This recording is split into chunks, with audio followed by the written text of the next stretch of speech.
subscribe to our channel and press the bell icon. Sir Abdul Sattar Khan इस YouTube channel में आपका स्वागत है। आपको हमारा वीडियो पसंद आए तो लाइक कीजिए, शेयर कीजिए, हमारे चैनल को सब्सक्राइब कीजिए, इस वीडियो को आखिर तक देखिए। चलिए शुरुआत करते हैं। कोलकाता के सुरमय बोटानिकल उद्यान में लाल कमलिनी से भरी हुई एक छोटी सी मनोहर झील के किनारे घने वृक्षों की छाया में अपनी मंडली के साथ बैठा हुआ मैं जलपान कर रहा था। जलपान करना यानी नाश्ता करना, खाना खाना। सुरमय यानी बहुत ही सुंदर। अब कोलकाता की जो सुरमय बोटानिकल उद्यान है यानी बहुत ही सुंदर एक बोटानिकल उद्यान है, वहाँ पर लाल कमलिनी से भरी हुई एक छोटी सी मनोहर झील यानी लाल कमलिनी जिसमें कमल के छोटे के फूल खिले होते हैं, तो उस झील के किनारे बैठे घने वृक्ष की छाया में यानी छाँव में अपनी दोस्त मंडली के साथ बैठे हुए वो नाश्ता कर रहे थे। बातें हो रही थी, इतने में वहाँ वही छोटा जादूगर दिखाई पड़ा। अब ये जो तमाम बातें हो रही थी तो ये जयशंकर प्रसाद अपने मित्रों के साथ वहाँ पर बात कर रहे थे। अचानक वो छोटा जादूगर वहाँ पर दिखाई दिया। हाथ में 4 खाने की खादी का झोला था और साफ जांघिया और आधी बाहों का कुर्ता। सिर पर मेरा रुमाल सूत की रस्सी में बंधा हुआ था। मस्तानी चाल से झूमता हुआ आकर कहने लगा, बाबूजी नमस्ते, आज कहिए तो खेल दिखाऊं। अब देखिए ये वही लड़का है, छोटा सा जादूगर जो हमने पहले पैराग्राफ में पढ़ा था। अब वो कोलकाता में वाराणसी से कोलकाता पहुंच गया और वहाँ पर उसका हुलिया कैसा था, हाथ में 4 खाने की खादी का झोला था और साफ जांघिया पहन रखी थी और आधी बाहों का कुर्ता था। सिर पर जो लेखक ने दिया गया सूती रुमाल था वो बंधा हुआ था। अब वो मस्तानी चाल चल रहा था। मस्तानी यानी मस्ती भरी। और वो झूमता हुआ आकर लेखक से कहने लगा, बाबूजी नमस्ते, आज कहिए तो खेल दिखाऊं। नहीं जी, अभी हम लोग जलपान कर रहे हैं, फिर इसके बाद क्या गाना बजाना होगा बाबूजी। अब देखिए वो सीधे सीधे मुद्दे पर ही आ गया और वो कहने लगा कि अभी आप जलपान कर रहे हैं यानी खाना खा रहे हैं, तो इसके बाद क्या आप गाना गाएंगे। नहीं जी, तुमको क्रोध से मैं कुछ और कहने जा रहा था कि श्रीमती ने कहा दिखाओ जी, तुम तो अच्छे आए, भला कुछ मन तो बहले। यानी लेखक जयशंकर प्रसाद जी की जो धर्मपत्नी थी, उन्होंने कहा कि दिखाओ जो तुम दिखाना चाहते हो, जो भी जादू है, और तुम अच्छे आए हो, भला कुछ मन तो बहले। मैं चुप हो गया क्योंकि श्रीमती की वाणी में वह माँ की सी मिठास थी जिसके सामने किसी भी लड़के को और रोका नहीं जा सकता। उसने खेल आरंभ किया। उस दिन कार्निवल के सब खिलौने खेल में अपना अभिनय करने लगे। भालू मनाने लगा, बिल्ली रूठने लगी, बंदर घुड़कने लगा, गुड़िया का ब्याह हुआ, गुड्डा वर सयाना निकला, लड़के की वाचलता से ही अभिनय हो रहा था। सब हंसते हंसते लोटपोट हो गए। वाचलता यानी अधिक बोलना, धुड़कना यानी डांटना। अब ये जो छोटा जादूगर था उसने जितने खिलौने उसे वाराणसी के कार्निवल में मिले थे वो उन सब की एक रूप में अभिनय करके दिखा रहा था। कहीं पर भालू मनाने लगा, कहीं बिल्ली रूठने लगी, बंदर धुड़कने लगा, गुड़िया का ब्याह हुआ, गुड्डा सयाना निकला।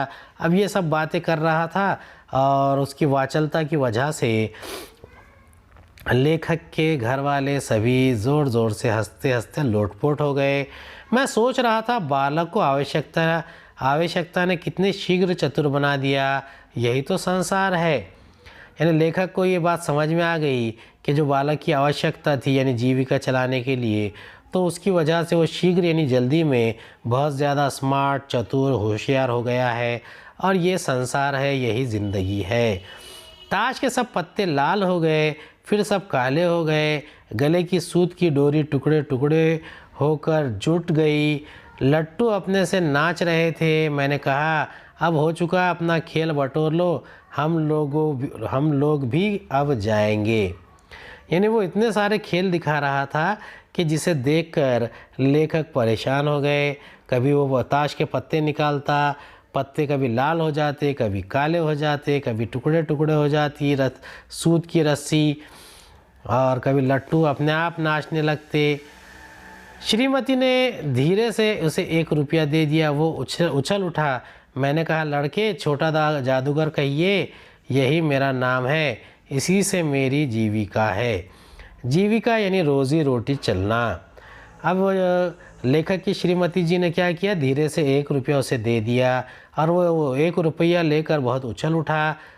अब छोटा था वो, उसे लड़के कहा तो उसने कहा कि मुझे छोटा जादूगर कहिए, और यही मेरा नाम है, इसी से मेरी जीविका चलती है, नहीं रोज़ी रोटी चलती है। मैं कुछ बोलना ही चाहता था कि श्रीमती ने कहा, अच्छा तुम इस रुपये से क्या करोगे।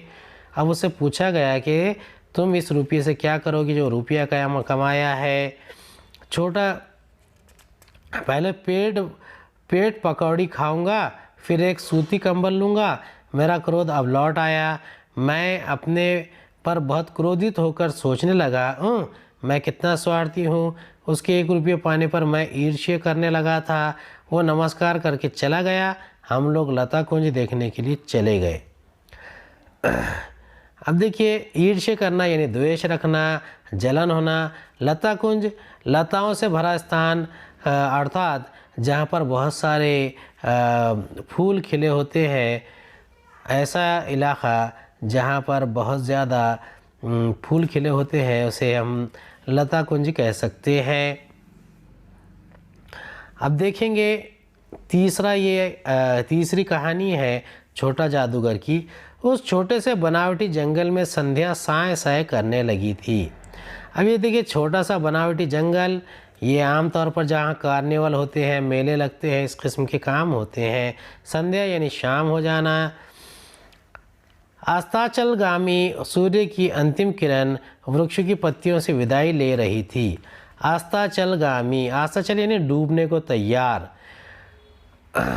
सूर्य की अंतिम किरण यानी सूरज की आखिरी किरणें वृक्ष की पत्तियों से विदाई ले रही थी। एक शांत वातावरण था। हम लोग धीरे धीरे मोटर से हावड़ा की ओर जा रहे थे। रह रहकर छोटा जादूगर स्मरण होता था। सचमुच वो झोंपड़ी के पास कंबल कंधे पर डाले खड़ा था। मैंने मोटर रोककर उससे पूछा, तुम यहाँ कहाँ? मेरी माँ यहीं है ना?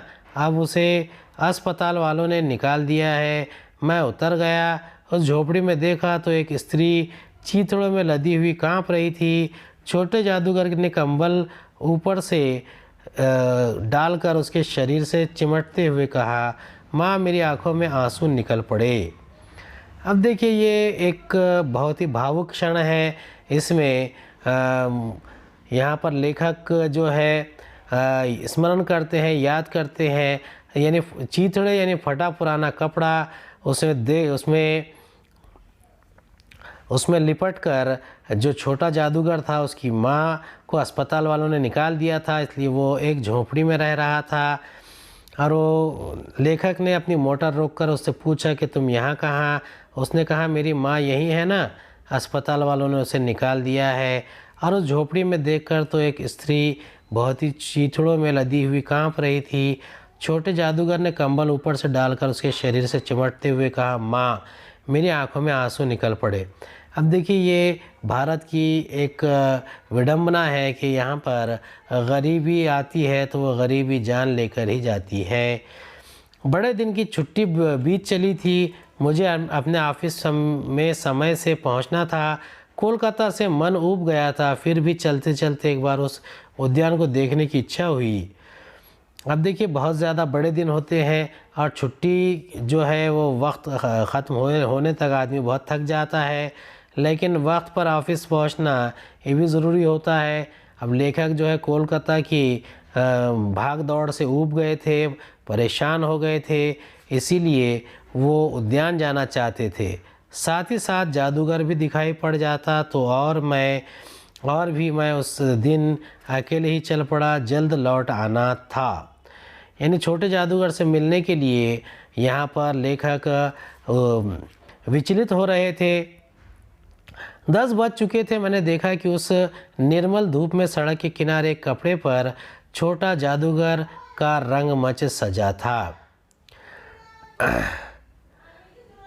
10 बज चुके थे और लेखक को जाने की जल्दी थी।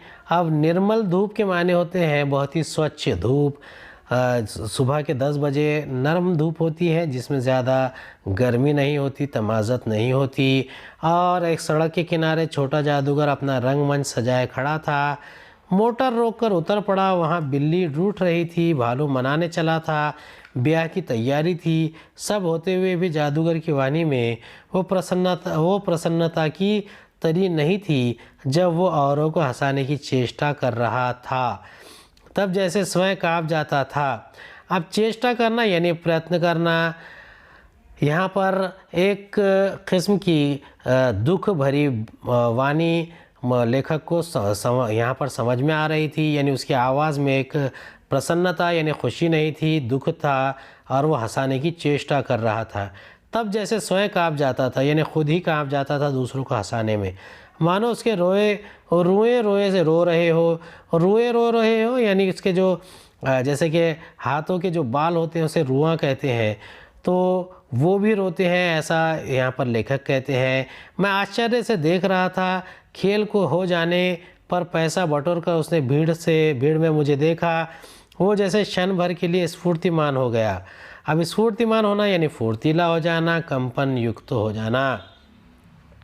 लेखक वहाँ पर खेल ख़त्म होने के बावजूद भी रुक रहे थे और रुकने के बाद में जब सब चले गए तो छोटे जादूगर ने भीड़ में से लेखक को देख लिया और उस क्षण उसके मन में बहुत ज़्यादा स्फूर्ति आ गई। मैंने उसकी पीठ थपथपाते हुए पूछा, आज तुम्हारा खेल जमा क्यों नहीं?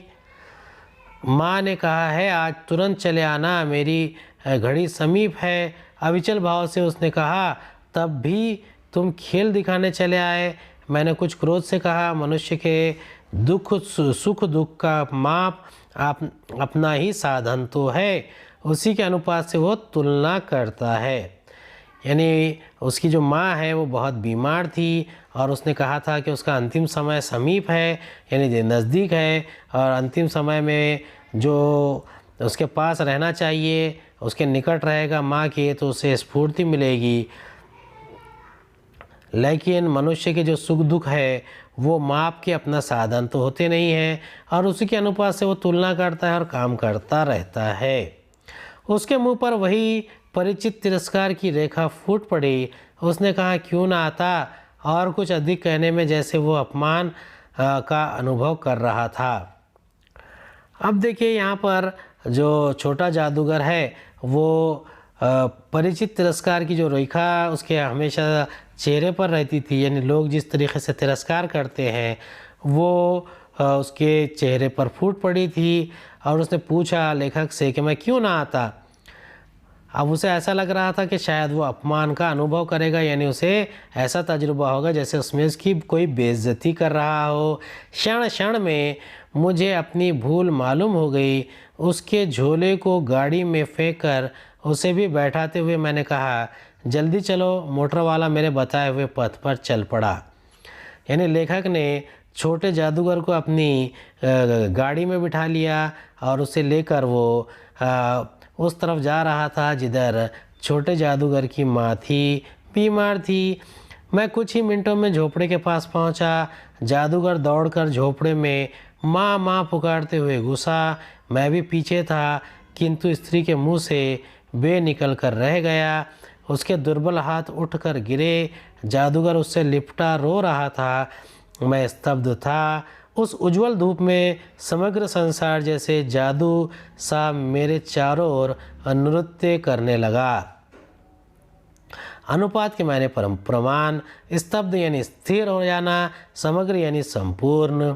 अब कुछ ही मिनटों में मोटर कार जो है झोपड़े के पास पहुंच गई थी। छोटा जादूगर दौड़कर अपने झोपड़े में घुसा और वो जाते हुए माँ माँ पुकार रहा था। लेखक भी उसके पीछे दौड़ा, किंतु स्त्री जो है वो आखिरी दम ले रही थी।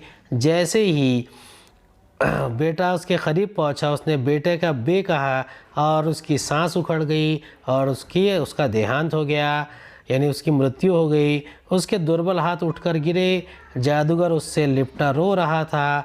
मैं स्तब्ध था यानी स्थिर था, परेशान था। उस उज्जवल धूप में यानी उस रोशन धूप में समग्र संसार यानी पूरा का पूरा संसार, संपूर्ण संसार, पूरी दुनिया जैसे जादू सा मेरे चारों ओर नृत्य करने लगा। यानी जादू के जैसा पूरी दुनिया उसके इर्द गिर्द लेखक के नाच रही थी, ऐसा लेखक को लगता है। उम्मीद है आपको हमारा वीडियो पसंद आया होगा। अगले वीडियो में दोबारा मुलाकात होगी। खुदा हाफिज़।